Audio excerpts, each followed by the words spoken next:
skill, and then it will work as best it can be. It's a bit See my difficult.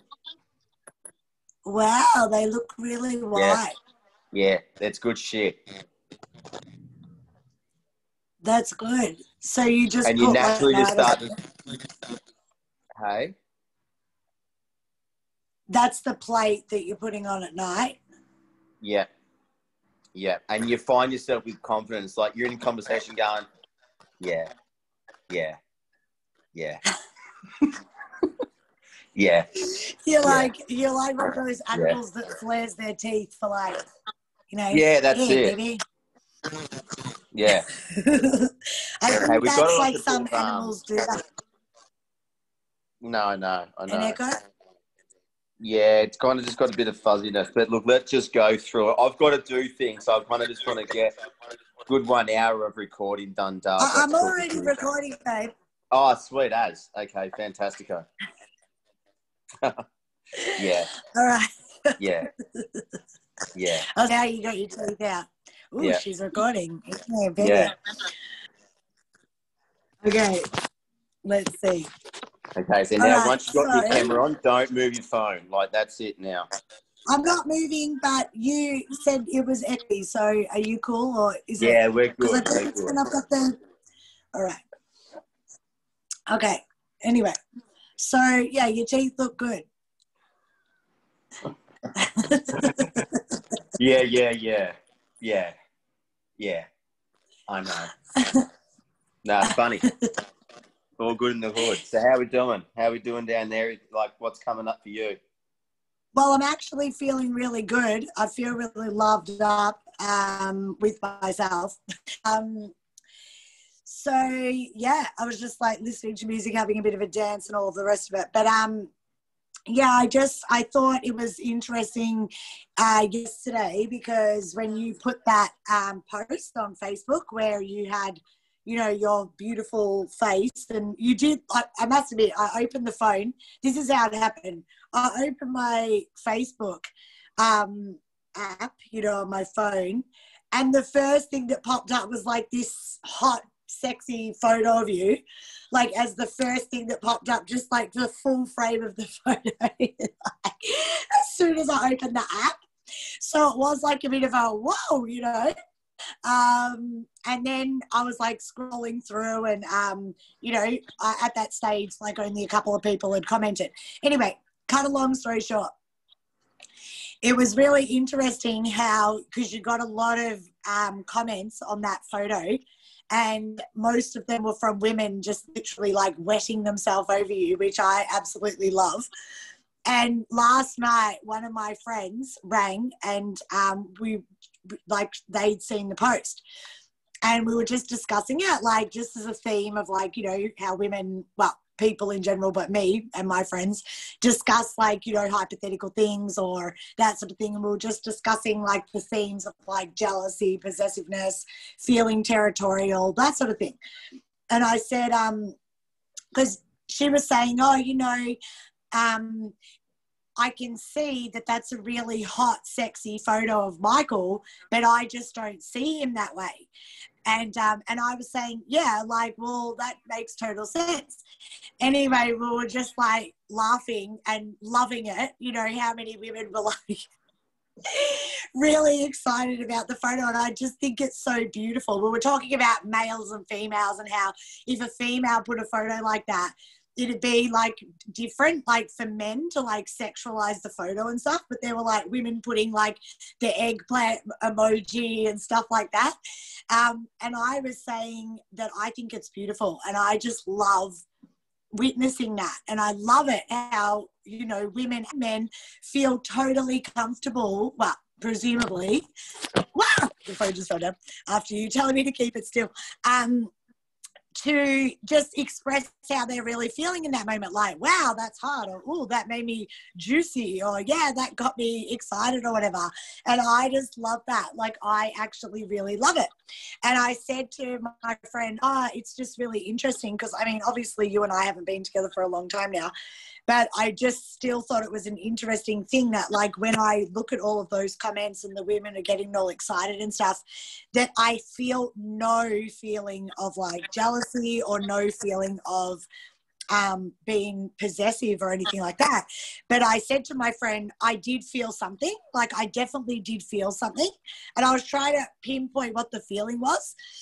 And I said, I don't know what the feeling is. It's like, it's sort of something like, hey, just remember, if you're going to hook up with him, I come with the package. Like, almost like just a reminder of, like, you know. And my friend was like, yeah, it's like protectiveness. It's like a protective feeling of, like, oi, you know, don't mess with him.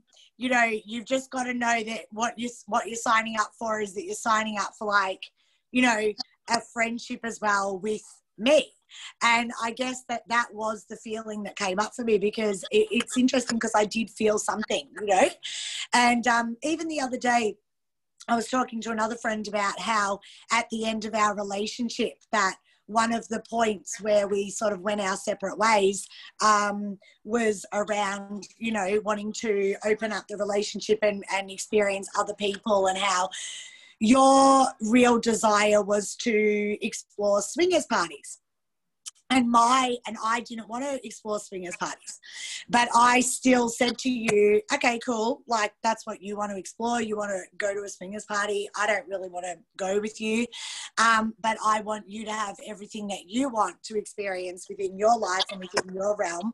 So we researched the swingers party together. We went and bought, you know, whatever you needed together. I helped you put your outfit on. You went, you had your experience, you came home and you told me all about it. And I was really touched by your experiences, and I was really touched to see the way you approach it and how you were feeling, and to share in those emotions, and to witness you, like, in this vulnerable space of almost like flirtation and excitement, and like, wow, you know. And it was just, I felt like it was a beautiful, really bonding, you know, like very sensitive experience. And that for me, it's like, I just fucking love witnessing you, because I love you so much in all your different ways. So to witness you flirting with women, to witness women lusting after you, to witness you expressing your masculine magnificence and your masculine presence, like, when we were together, it was the same, but now that we're not together, it's still the same. It's just like, there's no jealousy, because our bond and our connection is so tight. I don't have to feel jealous of anything, because I've got complete access to you, and I've got everything that I want within our connection available to me. And yeah, it just made me think a lot about jealousy and possessiveness. And I mean, they're natural feelings, and it's natural to feel that way. But I just thought it was just an interesting thing, because I never experienced any insecurity in our connection around other women, for example, because I knew that our connection was tight, and that, like, I never felt distant from you in any way. So it's like, and I was really thinking about that, because I think when we experience insecurity in a relationship, especially around other people, it's like, it is a scary feeling, but I think it's like actually demonstrating that there's some sort of distance between you and that partner, or you and that person. Because if you're flirting with another woman, even when we were together, which I don't know if you really did, not when I was there anyways, but it just doesn't, I don't know, there's no insecurity, because I know who we are and what we've got and where we're at. So I really feel that wherever there is that sort of insecurity, it's actually pointing to like a communication block, or like some sort of lack of communication between the two partners. Because if I can just say to you, hey, how did you feel? Like, remember when, sorry, I'll let you talk in one sec. Remember when I asked you to be the topless or G-string waiter at the hens party. And, you know, they were rubbing whipped cream on your chest and, you know, all these sorts of things. And I said to you afterwards, how did that feel, you know, when they were rubbing whipped cream on your chest and, you know, like sexualizing you in that way? You were walking around in your little G-string and your apron and everything. And you were like, yeah, it felt really nice. And I was like, just so beautiful, you know. Oh, it felt really nice. You know, it's like, to me, it's just so beautiful to witness like somebody that you love in all of their expressions, you know. And I had access to ask you, how did that feel? What came up for you? You know, if you had have said, fuck yeah, it turned me on, I was aroused, like, you know, it made me want to, like, it made my masculine, like, inner animal come out, I would have been like, okay, cool, got that. Now, if it had triggered something in me, I would have, of course, expressed that. Like how I am expressing that yesterday, I did get triggered. I wouldn't say it was like a trigger, but I did feel something. I read that post and I felt like, you know, not, yes, maybe it is a form of territorialism, but it's almost just like, it's just saying like, hey, don't think that, you know, if you're going to get into a relationship with this person, i.e. you, just know what you're signing up for. You're signing up for somebody who still has a friend or ex-partner. Because, and I guess that might be coming from a little bit of trauma from your past relationship where, you know, it started out that she was like all cool with it. Oh yeah, of course, you're still friends with Rach, blah, blah, blah. And then just totally turned her fucking tune and wouldn't even, you know, be open to me speaking to you on your birthday. Well, in my perception. So things like that, like I'm probably carrying a little bit of baggage from that. It's like a trust in women, you know, or trust in the other woman to just be fucking cool, you know, because I still have a lot of guys like, you know, asking me all the time, like, you know, what's with, you know, are you, you know, do you still have this or do you still have that going on? It's like, it's interesting how these days, like a lot of people don't just trust you on your word. It's like, well, maybe I'm attracting that. Well, obviously I am at point of action, but my point of attraction is like being questioned on my word. Like as if what I'm saying, like, doesn't match up with what they might be seeing on social media or something. It's like, no, like I'm telling you what's happening. If you need more words around that, then cool, I can give them to you for you. But just know it's just triggering the crap out of me that there's not just this initial trust, you know what I mean? But then again, it's a reflection of the other person's past experiences to do with me. But it's difficult for me not to make it mean something about me. Like, oh, they don't trust me. Do they know who I am? Like, as in, I'm not that type of person who's dishonest. Don't they get that I would just say, like, I would just tell the truth? But yeah, it's more of a reflection on other than me, even though I'm the one calling in that experience. Anyway, I've rattled on. Yeah, that's okay. So going back to the post, it got traction because it was aligned. So that photo was taken about a week ago. And I started to step into my power in the last week about just owning my sexuality, owning my vessel, owning myself, owning my knowledge, owning my desires, owning my unfulfilled desires. And I thought, well, the way I want to express that is to start to like connect with me through me, not through others, but through me. So I played around on the beach and took photos, and you know I don't do that. That's something that's like unnatural for me to do. And then started to like find my energy attractive. Okay. So then I started to write a post that day to sort of add to the photo. And what was coming up is that it wasn't aligned with the photograph. It wasn't aligned with the real message I wanted to share.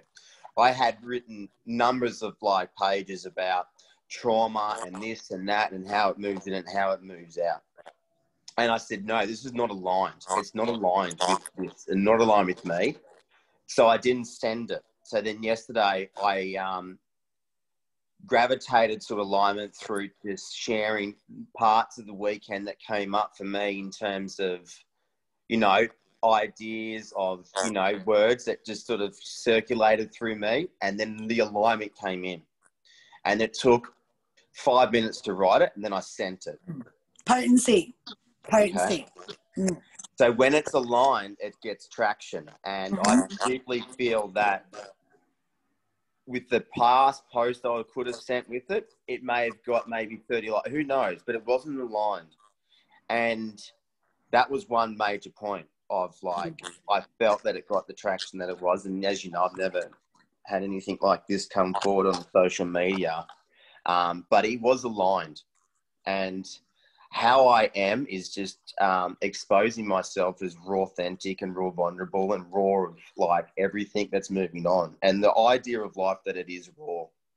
And when it thaws out, then we've started to decompose, or we started to like have a lack of rawness. You know what I mean? So every flesh is raw. Going back to like, you know, a jealousy and bringing in like what you felt. Yeah, I feel that it doesn't. I don't know. It's how you. I didn't at all like pick up. I would not have thought that that would have been a position of what you felt in terms of our connection, because our connection's grounded and it's strong and it's profound and it's beautiful and it has indefinitency. You know what I mean? And that just comes with expression of self. And people that like when we meet people, they come with beautiful people. You know what I mean?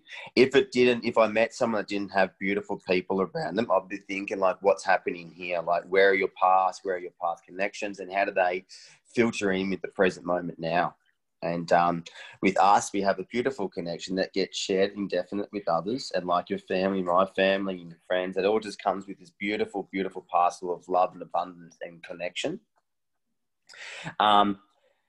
If we were to like, you know, look at the trigger of it, and I mean it's something that you know that you're going to voyage and journey, and that's perfect and complete, but I really do feel that the traction that it got and the traction that I've felt inside of a relationship when I haven't been aligned, when I feel like I'm not aligned with self, then I have these like reinforcing energies that come in, like jealousy, greed, possessiveness, aggression, which is natural, but aggression comes out when I don't feel like I'm aligned. And inside relationships, being aligned all the time is really challenging because, you know, with my strength and understanding myself, it has been about communicating and communicating constantly about how I feel. And I don't speak for others, but for myself as a male, to constantly communicate like, hey, I feel like this, I feel like this, I feel like that, takes a lot of obligation and effort. And then when it comes to the truth of in communicating with the relationship, if it hasn't been, you know, a constant release, and then when it does come out, the aggression comes out. And I do realize now what you just shared there, that inside of my relationship, even with ours and others, constantly communicating about who I am, where I'm at in my body, and just what you said, how did that truly affect me? And that takes input, and it's been something that I've generally have stepped out of in moments. And when it comes back into the moment, like I'm gathering all of this out of alignment information and energy and just throw it into the mix. And then it all comes out as like skew if and fire and rage. And it doesn't make any sense. And God never made any sense then. And I am so aware that that constant communicating in every level, in every aspect of dialogue in conversation, because what creates war and what creates breakdown is communication. But yet we're communicating every moment of the day. And yet the biggest relationship drawback is non-communication. You know what I mean? So it does, and in my awareness now, it takes a lot of effort to make a relationship really work, because it is that ongoing communication. And it might even be something like, hey, I don't feel like talking right now. I just need space. And I haven't really practiced that because I don't want to offend the person in my space. So I'll just swallow it. And as you've seen, I sort of acts as services come into play in love language and able to provide like, well, I'm here, I'm doing stuff for you. And that's what I'm trying to just get across the board. But right now I'm not like in a really coherent space where I feel natural or freedom, and I don't know really how to communicate that. And that was been a huge learning curve in our relationship, because you're such a powerful communicator. you totally know where you are from every place in the house. Powerful or loud? Both, you know what I mean? But I was so in tune about where you were in your body, you know what I mean? And it was magnified. And I learned so much from that because I was like hiding away outside of my body and just being a yes man versus an input man. I do realize that there's like a lot of effort when you don't input to, like, you got to output. And then when you're an input person, it comes naturally, and then you don't have to, you know, duck and weave through, you know, heated conversations because it's already been spoken. So I guess, like, and a lot of those desires that I had in our relationship, that was able to be fulfilled, but it came through like permission, and the permission was only granted through conversation and communication, and going to those parties and experiencing just to be in my body. And one of the things was that I went to those parties just to be witnessed with no shame. So it became like it was a healing component, you know what I mean? When we have like these desires that aren't fulfilled, and then when we go to experience it, I went to that party dead sober and raw and just submitted to myself and was like naked in front of other people, and everyone was engaging. And that was just to receive pleasure in those moments and to be witnessed, and not to feel shame about body, not to feel shame about performance, not to feel shame about size, not to feel ashamed, you know what I mean? Because as we all know, that our sexuality does have a lot of shame and tissue around it. And that was like a profound experience, to go through that and not to have any shame. And it came through permission. And that was big conversations that you and I had. And I know that at the time that you were also reaching out and having different connections as well. And that also too had a lot of guarded, I felt guarded as well, but I also felt like not being guarded, you know what I mean? Because it's easy to put your guard up, but when you say, okay, I'll take my guard down, and then you become just really exposed to the experience and the other person's connection, that can be really like, like there's a lot of wave of jealousy, and there's a lot of wave of like, okay, well, I'm not stepping in here and protecting what technically is mine. And does that make me a man, or does that make me less of a man? And where am I being a man right now when a woman goes off and bees with another man and I'm sitting at home by myself? So it really can either deminimize you, but again, like we communicated that and we spoke about that and we moved through that, and evidently that just grew communication so strongly. And on the weekend, I spoke to a guy who's seen a girl who's in a polyamorous relationship, and I just said, that is wonderful, brother, because there's so much education that you're going to move through about yourself and how you want to gravitate and how you want to express yourself inside a duet relationship when she has another third person, or you are the third person. And there's lots of boundaries that come up, and there's lots of fences, and there's lots of guards, and there's lots of light, and there's lots of darkness. And it's a profound space of education for self to move through. And the only thing that I recommend it to everyone is that your communication is going to grow, because you communicate with the other on a really powerful, deep level where you can't guard it anymore. And that's what we did. And that's what grew so much in our different paths that we walked, but we're always so deeply connected, that because our communication grew through communicating desire. And I had so much withdrawal to expose that and to express that, because in most relationships, I was like cheating and I was in an adultery situation.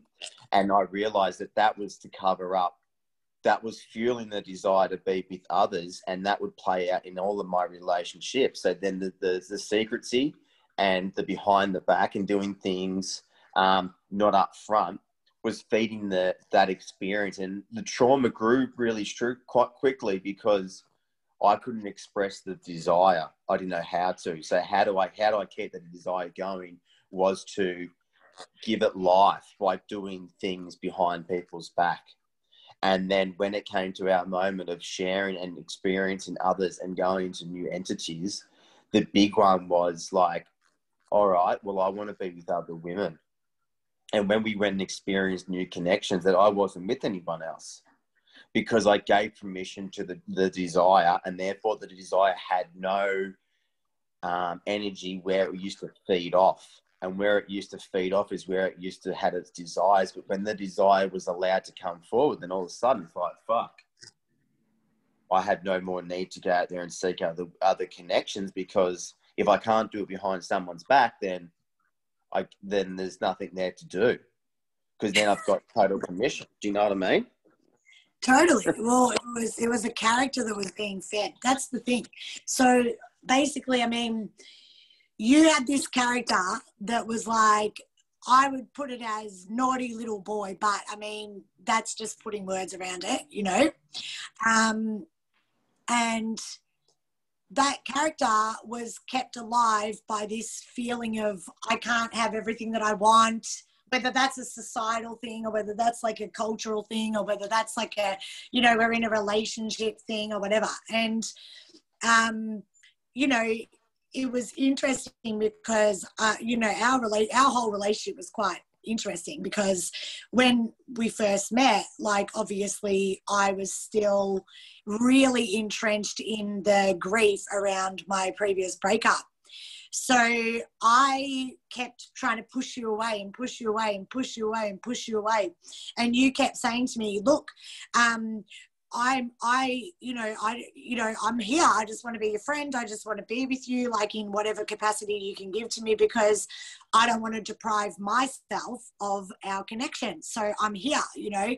And I was like, fuck, you know, wow, okay. So that gave me a feeling of freedom to continue our connection, because I didn't feel pressure and I didn't feel I had to get boxed in, you know, because I was so sensitive to that after being in that relationship for so long and feeling so freaking abandoned by him, that I was so scared, you know, there was just so much going on around that. I mean, I could talk about that for hours, but as you know, but yeah, but I think, like, it was the moment when, you know, I sort of said to you, all right, well, let's just give it a go then. Let's give it a proper go. Like, this is years into it. Let's just give it a proper go. Because remember, I just wouldn't put a label on it. I just would not label our relationship as anything. And both of us have been completely monogamous. Like, you and I, neither of us have been with anybody else. And, you know, for a long time. But it was at that moment that you know, you went to South Africa and I said, okay, well, let's just give it a go. And looking back now, it's like, why in that moment when I'm leaving you in South Africa and I'm coming back to Australia, was that the moment that I all of a sudden decide, all right, well, let's label it and let me fully open my heart to you. That was a fucking territorial move on my behalf. Like, okay, I just love this guy so much. You know, yes, we've been keeping this long distance connection, and like, oh fuck, we were tight. We were so tight. So it wasn't going anywhere. But obviously the fear of, like, leaving you in South Africa and coming back to Australia, you really wanting to give our connection like a label that, you know, or whatever, and me saying, okay, fine, let's do it. And I came back earlier and I was really, you know, God, I just can't, you know, it's so long ago, it's so difficult to relate to that person now, but I was so stretched at the idea of, you know, pinning myself to this future, you know, and I'm so big on only giving my word to what I can actually see through, that it just felt so scary to just be like, you know, to just have this future almost like mapped out. So so I was really doing, like, so much internal work around that when I got home, about, you know, owning that and owning that we were boyfriend and girlfriend now and all this stuff, because it was just bringing up shit. And and it's just interesting that, you know, as soon as you'd been monogamous the entire relationship, but as soon as I said, okay, let's label the relationship, like, you'd been allowed to go and do whatever the fuck you wanted the entire time and you'd done nothing. And with other women. And then as soon as I said, okay, let's close the door, let's, like, just be just the two of us and let's give it a label and all this, even though we were so into each other, like, we were just so into each other always, that's when you hooked up with somebody else and didn't tell me and didn't communicate until 3 months later.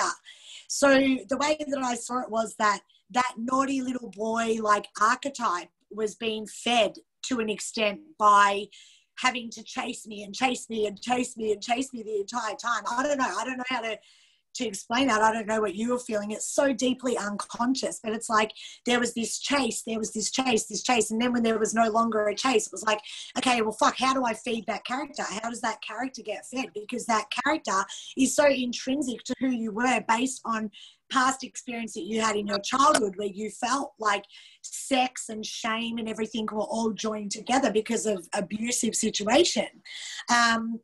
It's like that character needed something to feed upon to keep it alive. And that character was so just unconsciously intrinsic to who you were.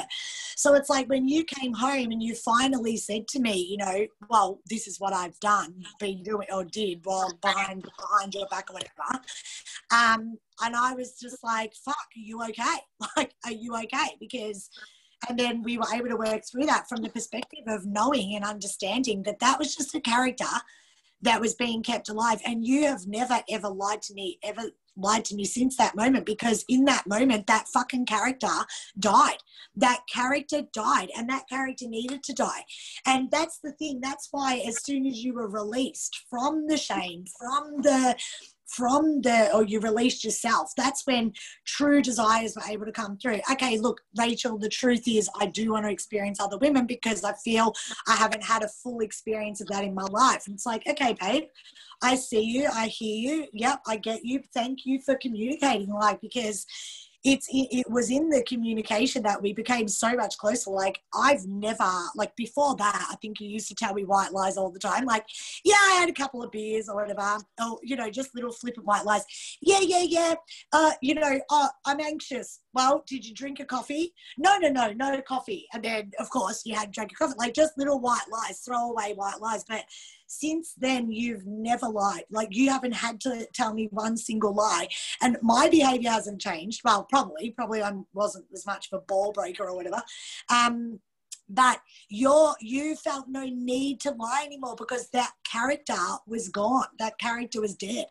And it was then that you were able to really admit, like, some of these desires that you'd been bottling up that had been sort of expressed as like, I've got to do it secretly or whatever.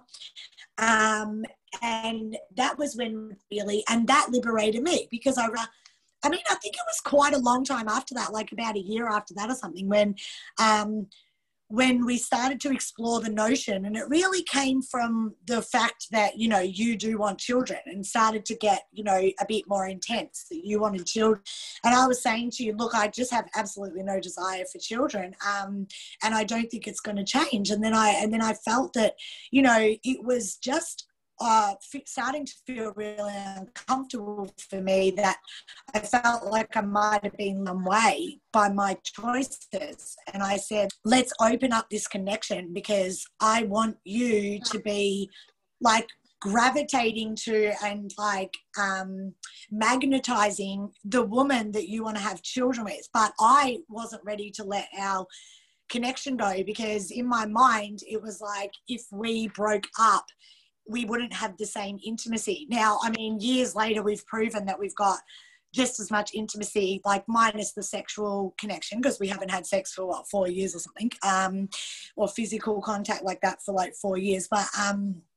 But it was to say that, you know, at that time, I didn't know that we could still maintain this level of intimacy. And it's always been a fear of mine, and maybe it still is, that I might lose you one day to somebody else, or lose our connection, you know. And I guess that's based on trauma from, the past relationship where I felt abandoned.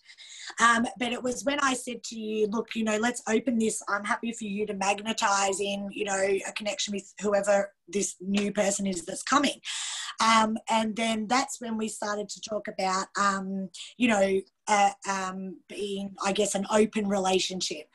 And it was then, I mean, you said before that I had connections with other people, but I didn't. I only had connection with one person, but that was probably even more intense, because what we weren't expecting was that I was actually going to fall in love with somebody else. So I remember that was a really difficult thing for me to say to you. I mean, it started out that I just was like, you know, attracted to somebody, and I'd never been attracted to anybody the entire time that we'd been together, and like, you know, apart from maybe other women or something like that, but this was like really intense because I I remember I was in the shower and I started crying and I said to you, look, you know, it's like as soon as we opened that energy, somebody popped up, you know, and I said, look, last night I met this guy at the drum circle and if I was single, I would have probably wanted to go home with him. And like, you know, that's really confronting for me because I've never felt that when I've been in a relationship before. I'm a Leo. I'm so fucking loyal. It doesn't even happen, you know, it's like, and I said to you, and I'm just so terrified because I just don't want to lose you and I don't want to lose what we've got. And if I explore that, I don't want to lose you, but I'm so scared not to explore it because now that we've opened these gates and like said that this is okay, I'm feeling all these fucking things and I actually really feel magnetized to this person to explore with this person but I'm terrified. And I think when you gave me the permission, I gave you the permission, and then 4 months later, I did hook up with that person after 4 months of friendship and whatever. And we didn't know that I was going to fall in love and, you know, and that was just brought up all sorts of confronting things. And in the meantime, you know, you and I were working through all sorts of layers of, you know, what it meant now to be in an open relationship, and you were having your experiences. And, but the biggest thing was the death of those characters, the death of the naughty little boy who, you know, whose sexuality and sexual drive was like also linked to shame and secrecy and betrayal and, you know, it being naughty, you know, because I mean, you used to live a lot in your own fantasy world. You know, when we were having sex, like a lot of time you would escape into a fantasy or like visualize me as the dirty little slut or whatever, which is cool. That's an archetype that I can embody, but it's like that was your way of accessing, again, that sort of like commentary that drove your sexuality at that time. So we've had heaps of exploration. I mean, it's been incredible. And what it's done for me is it's liberated.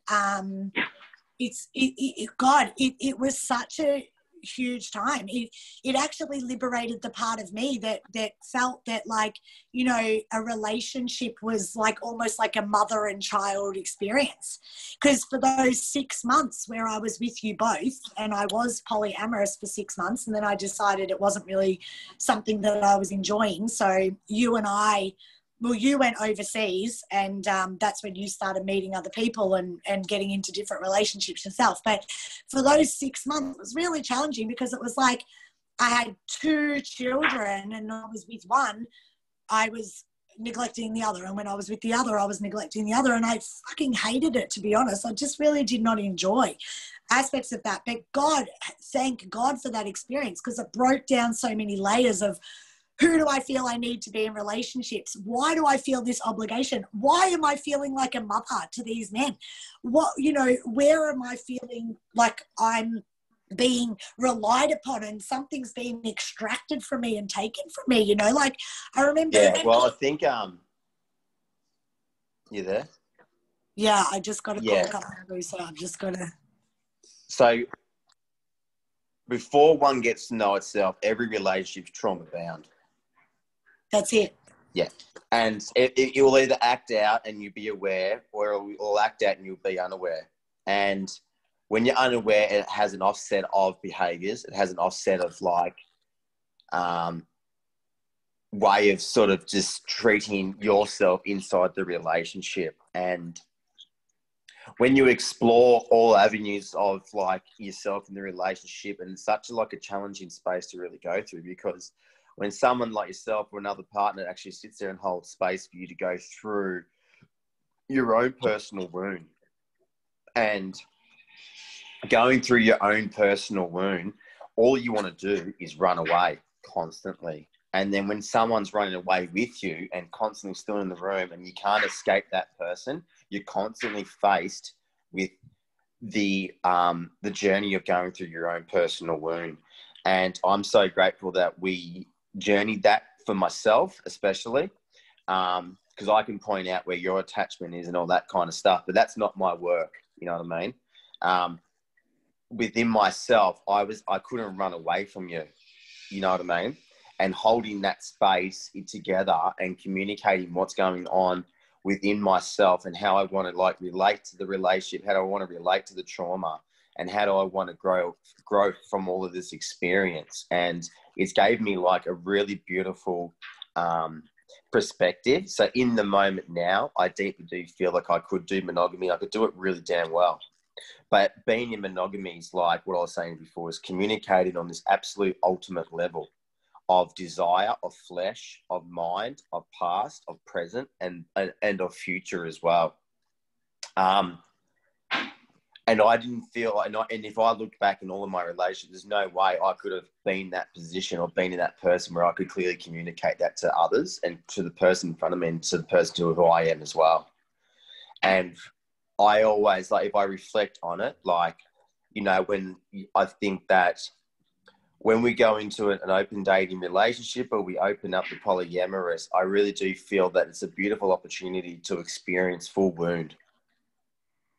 And what comes out in that dynamic, and I know that people are out there that's done it successfully, and I think that whether it's failed or there's no such thing as success in that kind of realm, because it's just an experimental voyage. But you get to feel your own boundaries and you get to feel your own capacity, but then you can feel yourself retract and you can feel yourself expand. And if you really allow yourself to expand, all that comes out is just extra deflated old trauma and old energy that needs to be removed. And it becomes like this really beautiful cylinder of like what I knew about love and how I could be inside of a loving relationship, because there's just no knowledge, there's no education behind what you see within parenting and what you see with just on television. You just sort of witness relationships your whole life, and you become active in one, and all of a sudden there's like this level of integrity that you've got to provide. And prior to all of that, you have your inner child, adolescent child, to your delinquent child, to your renegade, and all that's about is fighting the system and bullshitting your way out of it. So then you get into a relationship and it has this truth-bound connection. And if you're not truthful to everything in your life, and you've got to be trying to aim to be truthful in that, well, it's just not going to work like that. It comes through multiple layers of relationships, or comes through a multiple travel of experience, and you get to really understand your own wound. And it's beautiful because I'm 39 now, and what I knew at 29 so far different from now. And what I knew at 19, well, fuck, that's just like full rookie. And I don't know how I'm going to be in the next relationship because I'm not there yet. But what I do feel is to be really present in the space of integrity. Because I know that if I don't hold the space for full integrity, I can start to remove myself from the position of the now and start to retract into this sort of dark space where the boy will start to be relived, you know what I mean? But the man comes out as warrior, earth warrior, and holds space for like his opportunity for his kingdom to grow, and he can invite truth in. Where the boy, renegade, delinquents won't invite truth in because that puts them in a power, like, that puts them in a spotlight where they can't hold onto. And yeah, I feel so grateful to go through it. Would I do it again? Right now, the answer is no, but later on in the life, who knows? I don't want to predict the future, but you mean polyamory and open relating and all that kind of stuff. Because yeah, this chick that I'm staying with actually said like this pretty cool thing, and it's got a bit of controversy, but if a woman cheats on a man, suck it up, princess. He just wants to get his cock off. If a woman goes, like, has sex with another man, you got a problem, son. Because you found an attachment. And I fucking went, right, I get it. I totally get it. And if we look at that for just a split second, well, look what happened to us. You know what I mean? You thought, I'll go and experience it, explore it. And then your language, I wasn't sure. I didn't know I was going to fall in love. Now, I didn't know I was going to fall in love. If we remove that, I always at risk from falling in love in every moment of every time of the day. Do you know what I mean? Yeah. Of course. Everyone is at risk of falling in love, and you should be so grateful for that risk. But then how you micromanage it and what happens next is up to your own pathway of leadership. But yeah, I found that to be just it's such an educational space. Is it for everyone? No, I don't know if it is. And if you go for it, then I welcome you to go through it. But it will pull you in to a really high level of masculine energy where you have to hold space and you got to hold full truth and integrity. And that's what grew for me. And when I've realized that now, I mean, like a self-development space, when I talk right now, it just gives, it drops you into the now. The only way you can become present is truth. You know what I mean? So the only way you can be master presence is there's constantly truth. Communication. You know what I mean? Oh, well, people, you know, this is the thing. People wait until, you know, I've got to be with somebody I feel comfortable to tell my full truth to. It's like, no, that's a crock of fucking shit. Like, you have to tell your full truth no matter how comfortable you're feeling, and that brings the comfortability. Was it comfortable for us to always tell the truth to each other? Fuck no. Fuck no, you know, it definitely was not comfortable. It was not comfortable. We had to go beyond our edges. We had to go beyond anything that was comfortable to face to have the courage to face the truth, to share, this is how I truly feel, This is where I'm content right now. This is where I'm discontent right now. This is where I'm fulfilled right now. This is where I'm feeling unfulfilled right now.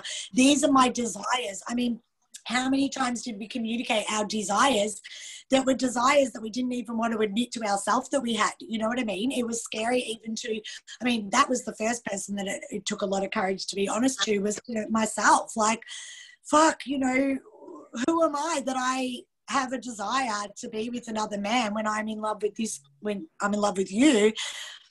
That took you know, I had to actually go beyond how I knew myself or my own identity as like this very loyal, you know, because I just never known myself to be that person before. And it was because I allowed myself permission, because had we not opened the door to that, I don't think I would have even experienced that anyway, because I wouldn't have drawn that in. It's not like it was opening the door to that then allowed. And we'd be in a very different space. Yeah. It'd be a very different connection, you and I. You know what I mean? It was always in soulship and mateship and kinship, but it has like, we had to do the permission and had to be held for both of us to journey ourselves.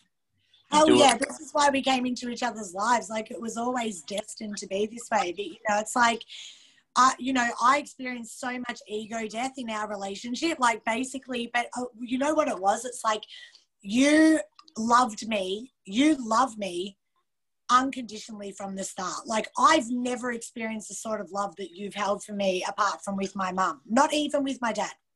You love me like my mum loves me, you know, like full fucking angel, unconditional. And I, you know, who I became when being looked at that way, who I became when being held in that space of love, was so safe that it allowed all of the parts of me that I'm not and that were no longer serving me to burn away. Now, that took years. I'm not saying that was an instant thing, but it was because of the love, and it's because of the way that you have held me with your angel wings and looked at me with those eyes from the start, that allowed me to unravel, like completely unravel. And it was fucking painful, man. But it was so beautiful, and the way that you've held me with so much grace and so much awe, the way that you've held me in my truth, you know, that allowed who I wasn't to fall away. Now, that was time, and it was painful.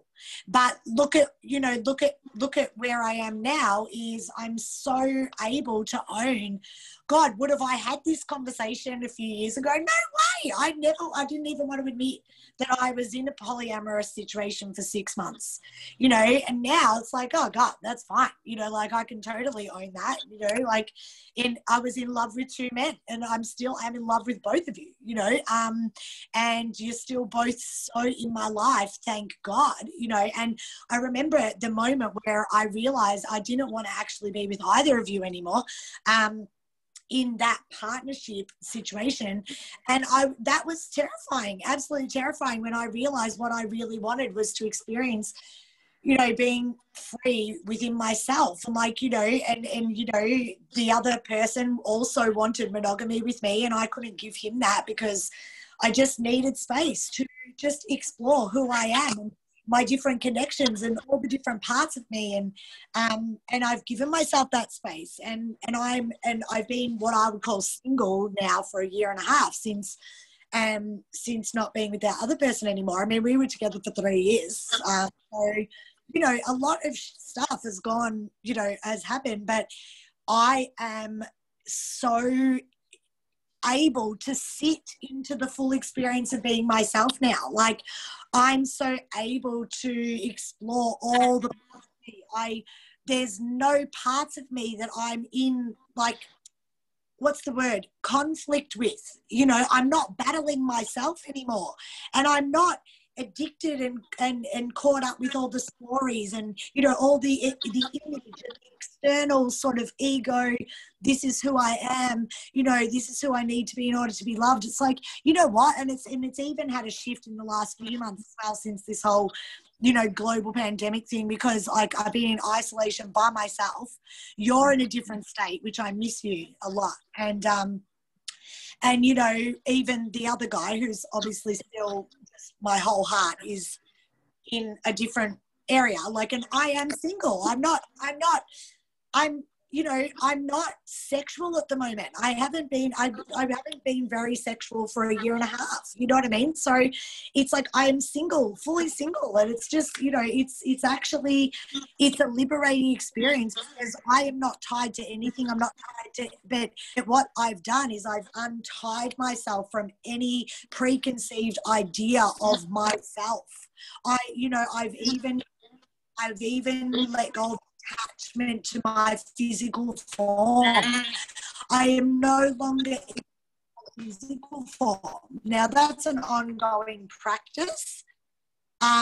But I've sort of expanded beyond any preconceived idea of who Anastasia needs to be. And a lot of that is, you know, quite, polarizing, especially for my community, because I'm noticing that the more that I just like express the extremes of what I feel and who I am in any moment, like I've been losing a lot of friends on Facebook, Instagram or whatever, and probably in real life, but because I haven't seen anybody, everybody's just a concept right now. But I'd say there's probably quite a lot of people who are like, what the fuck is Rachel not there spending their time thinking about what I'm doing? But I'm happy with that, because I just do want to express my fullness and my extremes and whatever that is. And whoever falls away, that's cool, because I mean, I miss people and I'm sad and things like that. But at the same time, it's honestly like, you know, I'm almost like gathering my army for the next decade of my life, because it's like, you know, it's like, who do I want to walk forward with?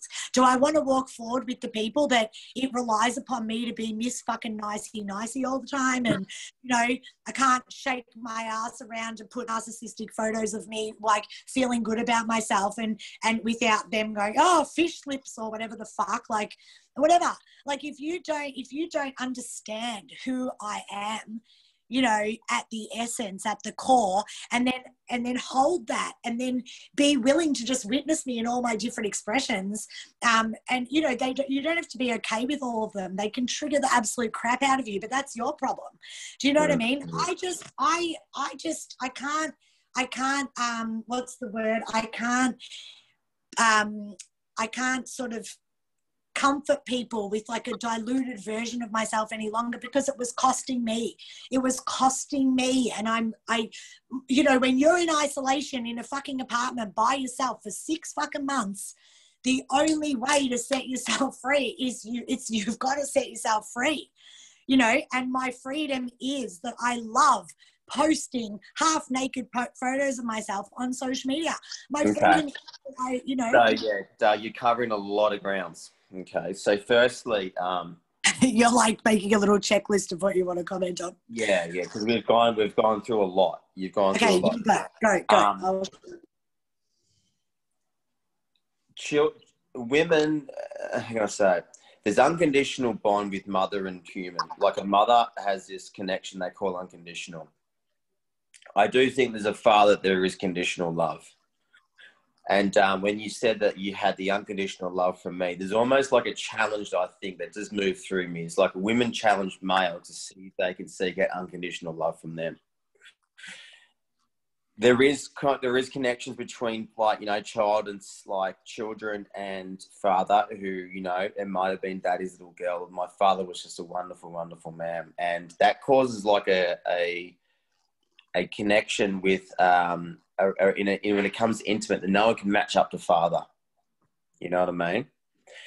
And I do feel that there is a challenge with, say, the female and to the male to know they are going to be unconditionally loved by them.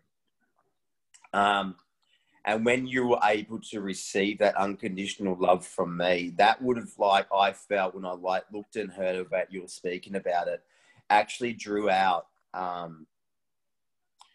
guess, probably a lot of like psychology challenge within yourself, to experience that unconditional love from another person. And it's funny because when my friends have had children and they love and say, I have friends and they've got a son, they love that child with full capacity of love.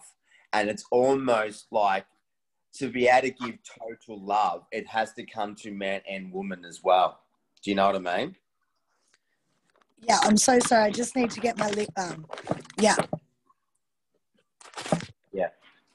And it gives us like full totality of being able to like give love to all of humans when we can love full male and the full feminine and the full masculine. And it does come through spike and challenge and contrast. You know what I mean? So that was like one point that I felt that when you kept on, because you do refer to our connection as you gave me unconditional love that matched my mother's. You know what I mean? Where you could be anyone, you could feel to be anyone, you could act in anyone, and everything was going to be cared for and nurtured just the way that mother would. You know what I mean? That's how I felt. That's how you felt. Yeah. I do acknowledge that all love is conditional, because you're experiencing that love in a body that is conditional. Yeah. But yeah. I felt looked upon by you in a way that I only have experienced previously with my mum. Yeah. Yeah. Yeah, exactly. So we can all say in our dialogue, like, it's a common theme that we're unconditionally loved by mum. And then when it comes to a father, it is like a conditioned love. You know what I mean? I had to do this more so, do this more so, to do this to sort of be respected or to be reciprocated in a certain way. I had to be certain someone. So when we come to an intimate relationship, we challenge that unconditional love. Well, if you say you love me, then this needs to sort of mirror match mother's love, because that's when we first get the full bond attachment to love, is through mother. And then there's father outside of that second attachment. Do you know what I mean? So I feel that we challenge the fuck out of that. Males challenge the fuck out of women. Well, I have unconditional love from female, which is my mum. And where's your unconditional love for me? And if you say that you love me, then show me this unconditional, because I'm going to behave like this, I'm going to behave like that. And perhaps that's what we tolerate when things can get escalated and women can sort of take on a lot of shit, blah, blah, blah, blah. But I do feel like there's this challenge that we cast upon each other in duality. And of course, we can pull it all apart and go, well, you need to love yourself and blah, blah, blah, blah, blah. Fuck, I get all that. But could you love yourself if there was no other human in the world? If there was not one other person, when you're the only person in the whole world, could you still love yourself? Because without the interaction, without the connection, then how can it mirror back at you? You know what I mean?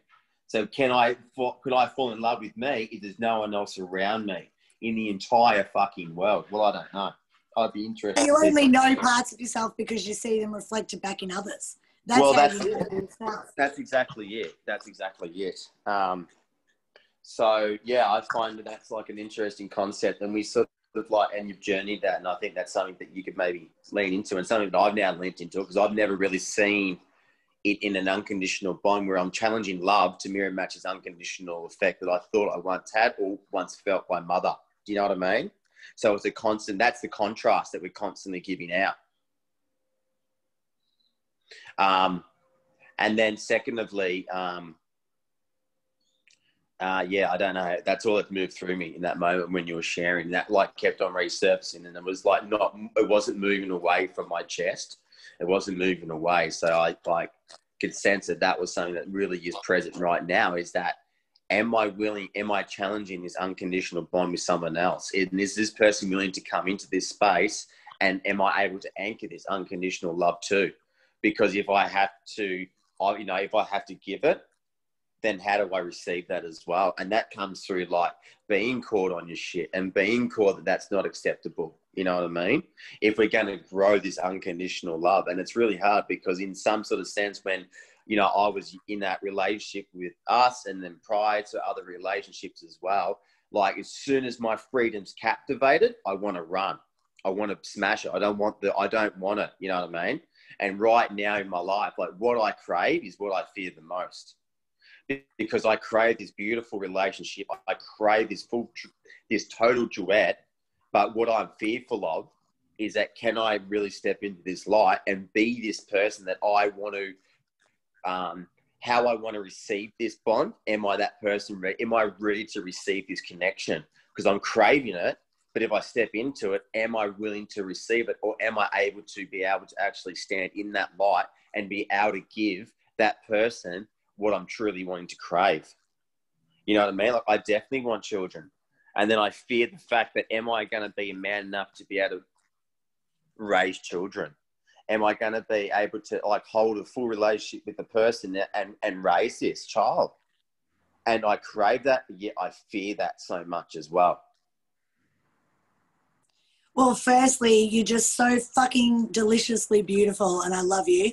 Secondly, maybe sit down or something because... No, like, I just... well, yeah, could you just okay. stay still because it's like distorting all the thing and I Okay. can't hear you properly. I'm worried that what you're saying is brilliant.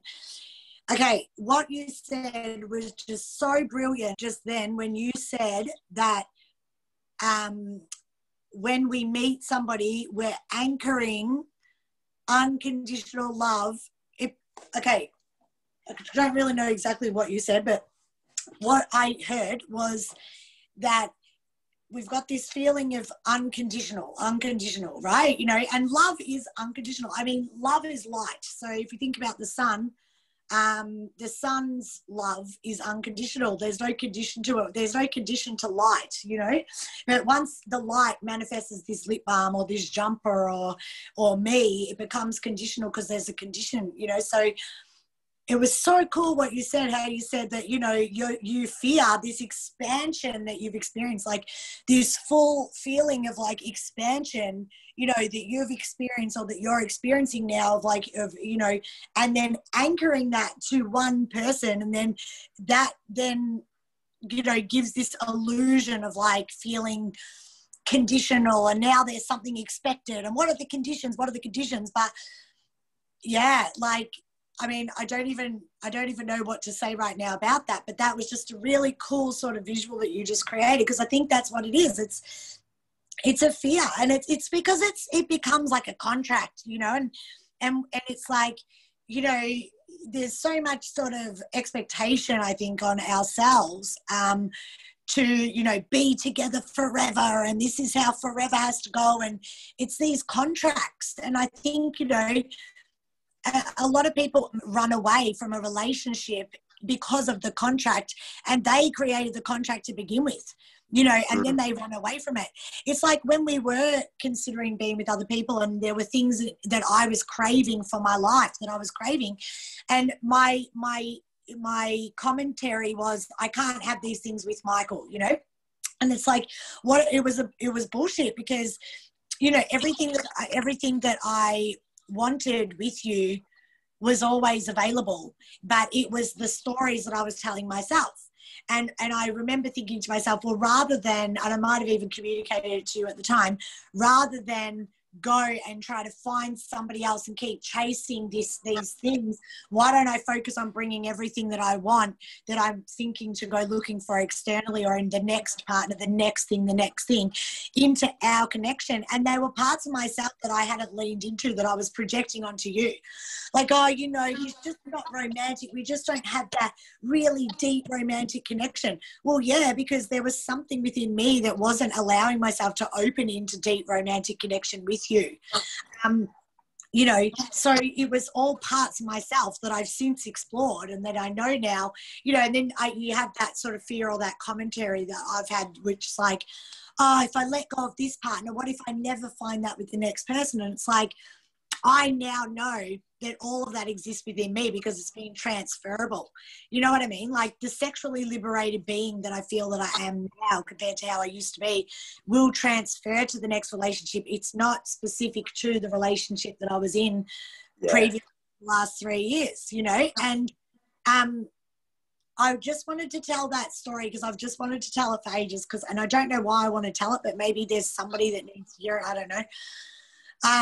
But I just wanted to tell the story about how, like, so when we were in Byron Bay and, you know, I'd already met the other person and but we hadn't hooked up yet. Me and the other person hadn't hooked up yet. It was in the in-between point of meeting him and admitting to you that I wanted to explore and then but not having done it yet. And I don't know where you were at. I think maybe you'd already gone to the swingers parties and whatever else had happened, and we were on the beach and I was like really scared and I was really upset and I was probably crying because I'm always crying, saying you know, I'm just really scared I'm going to lose you. You know, I still have those irrational fears sometimes, you know, of what's going to happen. And I said to you, you know, this is going to be like a hugely big phase, you know, when during this separation, this is the time where it could all turn to shit. And you were like, it's not going to, like, I'm here, I'm not going to abandon you, I'm not, you know, I want you in my life. And I was like, I know, but unforeseen circumstances can come in, you know, different people's things and different whatever. So I said to you, what I want to do is I want to get married. And we got married on the beach. It was a 12-month marriage. I said to you, I just want to get married for 12 months. I want you to commit to me for 12 months as a marriage. So it's like we were breaking up. Like we were literally breaking up and getting married at the same time. Yeah. Because I said to you, like, I just don't have full trust in you not abandoning me during our breakup experience. And you know, not sticking by this friendship that we're saying that we're going to establish, like, you know, evolve into. Like, I don't feel we ever broke up. We just evolved. Our connection just evolved throughout the stages. It just kept evolving and evolving and changing and evolving. It's not a break up, you know, it's just an expanded experience. We're closer than we've ever been. And tomorrow we'll be closer than we've ever been again because we keep getting closer every day. But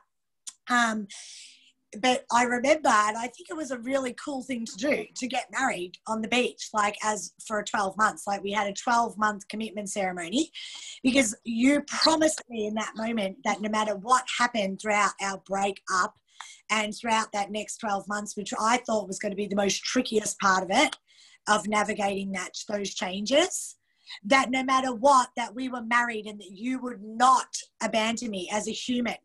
You know, and that as we move through the different spaces and labelled our connection differently or whatever, that you would not abandon me as a human. And you never have.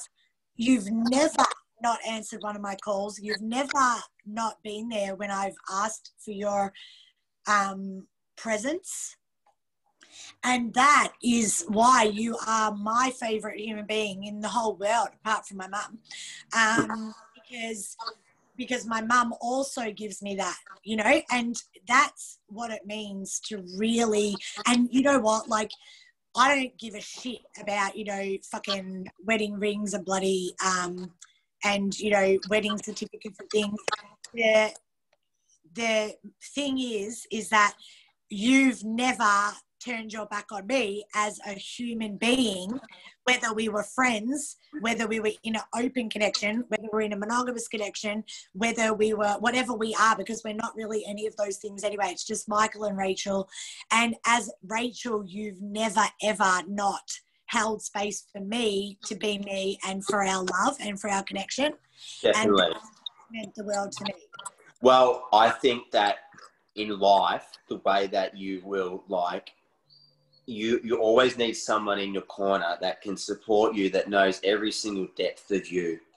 Because when it comes to anything that has this, like a resemblance or resistance or shame, or you're not sure or aware, and you can share that with someone that knows you so deeply and so connected to you, it is the most important part of positive mental health. And when we decline, we don't have someone in our corner that we can truly share, that doesn't offer, it offers support, but it offers no judgment. And that's what we've gathered, in our duality, in our beautiful connection, is that we can share the most darkest, and everything's shared and everything's known, and every part of that's being loved. So when we continue to go on different journeys, but we kept each other in our same corner, we were able to share what's going on for me in the now and what's coming up, because there's been no judgment. There's been full unconditional support and love in that space. And that's given me the world of positive mental health. And when we don't have that, we've got no one to share, then we can really feel so isolated and lonely. And then it's really hard to convey with, your partner, because, at the end of the day, there's our people in our corner will know more about our shame and know more about our guilt than the person that we've just moved into in a relationship with. That may come out in the future, but it doesn't necessarily need to be expressed, because we've had such a beautiful connection where we can share and there's no judgment. And then it's just grown this capacity of felt so safety in every step I take and everywhere I go in the world. I know that you're right there, because I can lean right into that and just gather your support from a phone call or from a connection in the now. Do you know what I mean? It's so important. It's been so beautiful. Totally. And, I can trust you with every part of me, but there's parts of you that your next partner will never see that I've seen, because those parts don't exist in you anymore. They're dead. They're gone. And they're historical. Do you know what I mean? What are you going to do? Meet somebody and go back through the fucking archives and tell them everything?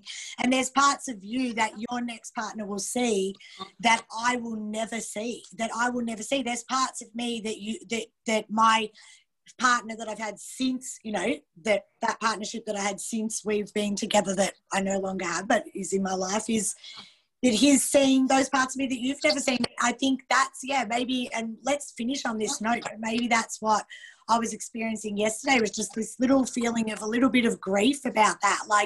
Because I think it's almost like a mother's love in a way of and I can relate to, I don't have children, but I can relate to that feeling maybe of what it feels like to be a mother when, maybe your baby, who you've witnessed every part of them, you've seen everything that they've done in their life, goes to school and then goes and be a teenager and goes overseas and then goes and gets a boyfriend or a girlfriend and whatever. And it's fuck, I'm not going to see those. I don't see every part of my baby anymore. And that's how I feel with you in a way. It's you're going to have a whole life behind closed doors that I'm not going to know anything. I'm going to know about, but I'm not going to witness. I'm not going to witness you with your kid, with your new partner inside the house.